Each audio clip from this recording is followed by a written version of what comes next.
How do hypervisors impact virtual machine performance? Imagine running multiple computers inside one machine. That's what a hypervisor does. It manages virtual machines and shares hardware resources among them.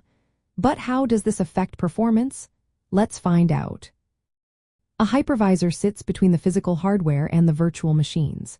Every time a virtual machine asks for CPU power, memory, or storage, the hypervisor handles that request first.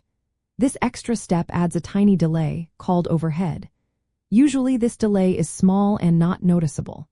But if many virtual machines are running at once, or if they need a lot of resources, the delay can add up. One way hypervisors impact performance is through increased latency. Latency is the time it takes for a request to be processed. For example, if a virtual machine wants to access memory or the processor, it has to wait for the hypervisor to schedule and route that request. When multiple virtual machines compete for the same resources, delays happen. This can slow down applications and affect user experience.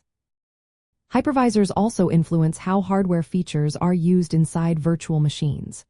Some hardware features, like non-uniform memory access, help virtual machines access memory more efficiently.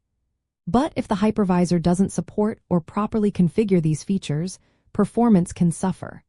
Dynamic memory allocation, which adjusts memory based on demand, can sometimes limit these hardware optimizations.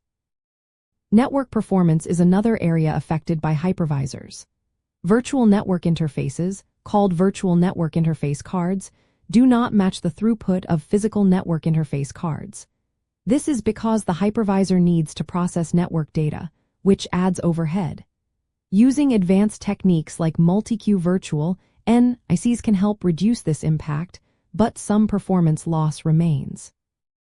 Monitoring performance is key when using hypervisors. System administrators use tools to track how much CPU, memory, and network bandwidth each virtual machine consumes. This helps identify bottlenecks caused by hypervisor overhead. Adjustments can then be made to improve speed and responsiveness.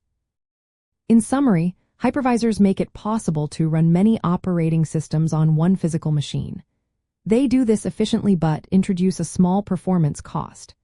This cost is usually acceptable because virtualization offers benefits like better resource use, scalability, and security. For applications that need maximum speed, careful setup and ongoing monitoring are essential to keep performance high.